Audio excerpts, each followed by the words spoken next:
Hey guys, so I am about to get ready to head to a family function, and I thought this would be a great opportunity for me to share with you guys my birth story as I do my makeup. So let's get into it. Okay, so I already applied all the moisturizers to my face. I put a primer on as well. I'm gonna go in with foundation. I'm just gonna use the It's Cosmetics Your Skin But Better foundation. This kind of gives me a very natural look or finish to my skin.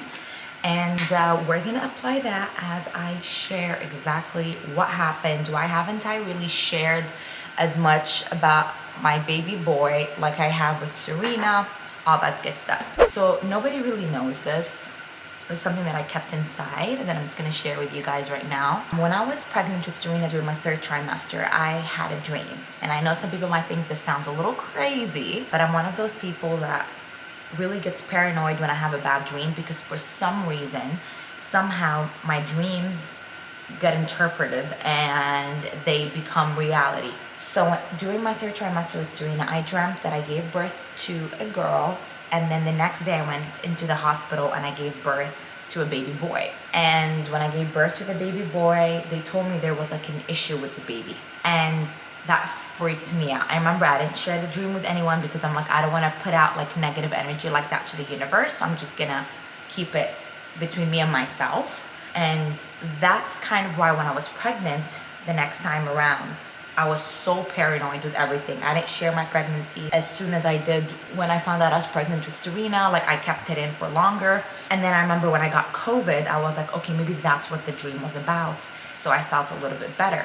Then comes Labor Day. I remember I was super anxious because I didn't know how I was gonna handle 2 kids. So I was a little bit more prepared going in the second time. So I was scheduled in for 12 p.m., check-in at 10 a.m., but I didn't go into surgery till about 1 p.m. And I remember I was really scared to take the spinal because with Serena, I don't really remember any pain taking the spinal because I was so exhausted from being induced and I was completely drugged out that when they gave me the spinal, I didn't even feel it. I felt like it was a breeze after that. Like, being induced was probably the worst pain I've ever been through. So with this baby, I'm like, I'm really gonna feel that spine. I'm really gonna feel that needle going into my back because I'm going in like prepared for it. Surprisingly, it wasn't as bad, honestly. I thought I would do a lot worse. I was like crying, really scared going into surgery, but spinal was good. During surgery, I'm gonna move in with some concealer as I talk about this. During surgery, it was so quick. It was like 15 minutes. And all I hear, obviously they have the curtain, so I can't really see anything. All I hear is my OBGYN, who's someone new. I didn't go with the same OBGYN that I did with Serena the first time.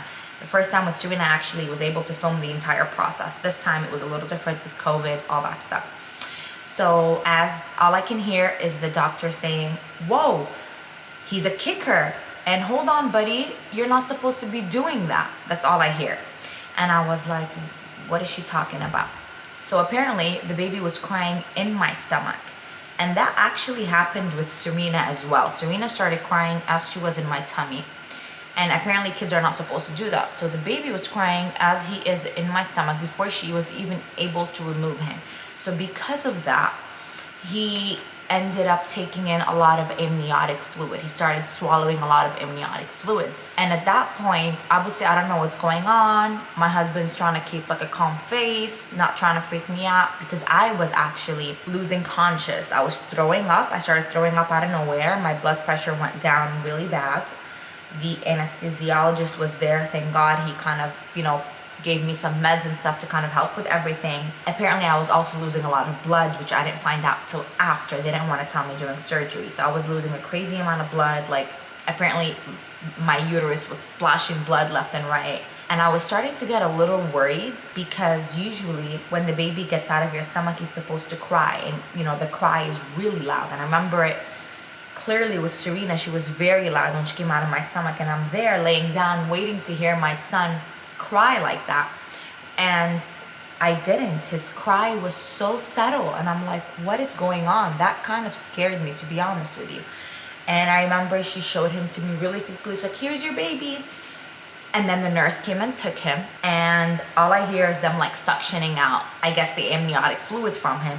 And I heard the doctor saying, oh, I'm not worried about him. And, you know, I'm sitting there as she's stitching me up, and I'm just waiting to see my son, because I remember with Serena, they gave me Serena like within like 2-3 minutes after delivery, so I was able to hold her. So I'm just sitting there and I'm waiting, and my husband's coming, making sure I'm okay. And, you know, all I tell him is my baby okay? Like, is my son doing okay? Like, please just make sure you're next to him. And he's like obviously worried about me and worried about him at the same time, but he's not trying to show me that he's worried about him. I'm just gonna bake with some Makeup Revolution. So then the nurse comes, holds my son, and she goes like, here's your baby, for like literally 15 seconds. And she's like, we're gonna have to go now.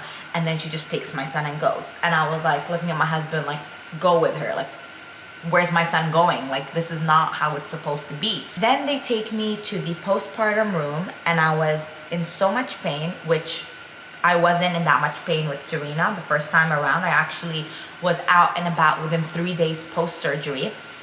A week post-surgery, I was in 6-inch heels out at a restaurant for my husband's birthday. So this was a whole different experience for me. So anyways, I get to my postpartum room. I was in so much pain. They gave me medications, and it kind of like made me super drowsy. So I was like falling asleep and waking up. And every time I wake up, you know, my husband is obviously sometimes there, sometimes he's not, because he's with our son. And, you know, I wake up and I'm asking like, is my son doing okay? Where is he? And I was starting to get worried, because I'm like thinking of that dream that I had, you know, last year. And I was like, oh my God, please God, don't let it be anything serious. And, you know, when my husband came, I was like, babe, are you sure it's nothing serious? I'm starting to panic. And he's like, don't worry.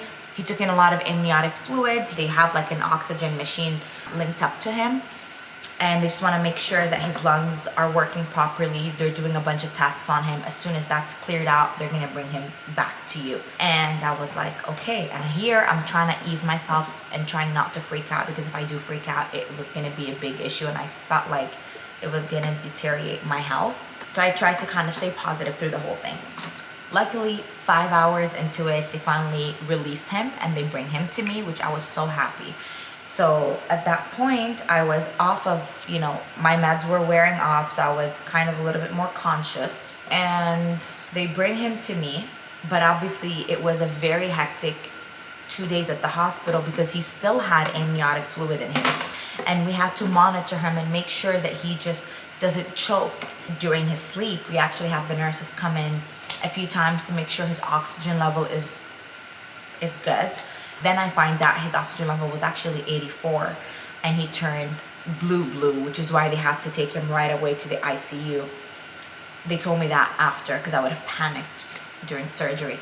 Sorry guys, I had to take a quick break because motherhood was calling, but I'm back. I just removed the baking under my eye, blended it to contour, applied some eyeshadow. All I used was the Huda Beauty palette. This is literally all I use, you guys. I use the Play and the Teddy color. I mix them both together and I just apply it to the crease and then right under my eyes. And then for eyeliner, I went in with the By Mario eyeliner.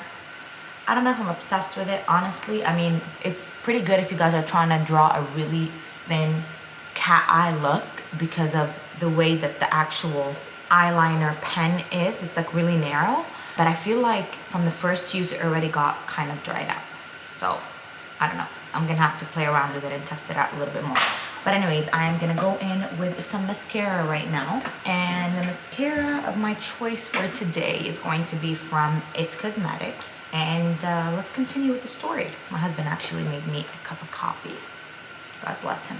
So anyways, that's the situation with the baby. So the first couple of nights in the hospital, it was really hectic and it was really scary because we had to monitor him and make sure he's breathing properly. But he did really, really good in the hospital after that. He honestly didn't give me a hard time like I thought or I was expecting. I don't want to jinx myself, but he's doing so good. Now, with me, however, I had a much more difficult recovery during this time. I started getting a lot of shoulder pain, which whenever I would laugh or cough or smile or even breathe, the pain goes down to my chest, makes it even harder for me to take a breath in and make it hard for me to even get up. Like, the pain that I've experienced is probably 200 times worse than the first time. Shockingly, I was on obviously all the pain meds, stayed in the hospital for 2 days, left the third day, And I remember when I came home, I started developing an allergic reaction all across my body, specifically everything up to my mid-abdomen, and then my mid-thigh region was completely red and it was itching me like crazy. And then I also started developing a fever. So, and then I was in severe pain. Like, I was taking my meds, but even with the meds, I was in severe pain. I felt like my stitches were killing me. I wasn't able to move. I wasn't able to get out of bed. My mom stayed with me, God bless her. She's been such a great help with both of my kids. Don't know how I would have survived without her. But anyways, I couldn't even get out of bed. Like, I had to be lifted. So I called my doctor because I'm like, if there's a fever, there's clearly an infection. And I was getting body chills, body aches. So I called her. She told me to come in first thing in the morning. Went in, she prescribed some antibiotics for me. Apparently the binder that they put on you in the hospital gave me an allergic reaction. So I was putting some cortisone ointment all over my body. She said I could take Benadryl, but I didn't want to take Benadryl because I didn't want to be drowsy having 2 kids at home. I'm just gonna apply the mascara to my lower lash line as well. As soon as I started the antibiotics, my fever went down within 2 days of taking them, which was good. And then I would say like 3-4 days into it, my body aches got a little bit better. I am doing so much better than before. It has been about 3 weeks now.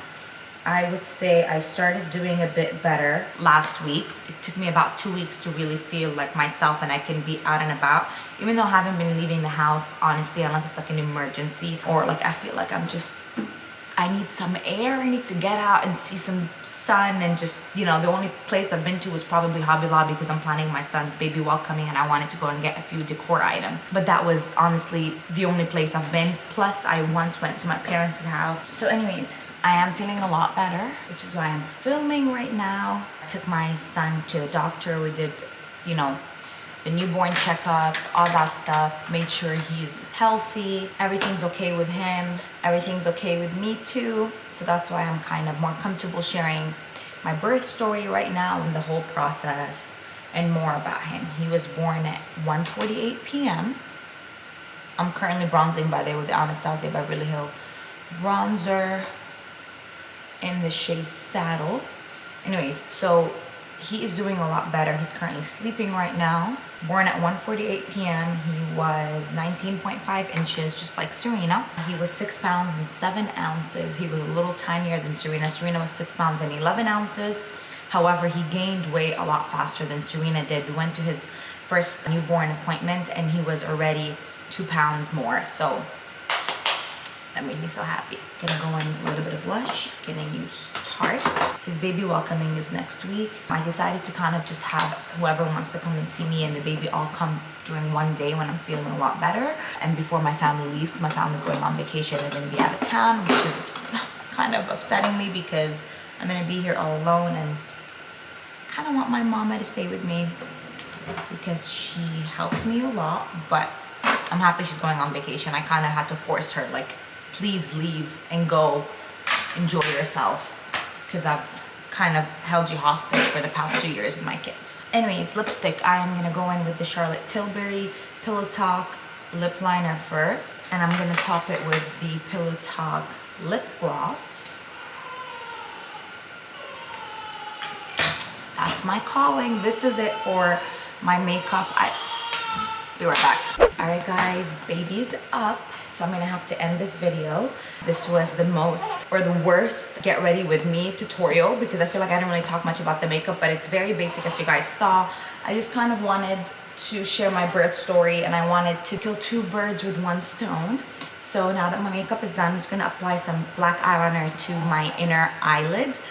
And that's about it. I am going to get ready for dinner and I'll see you guys in a new video next week. Bye.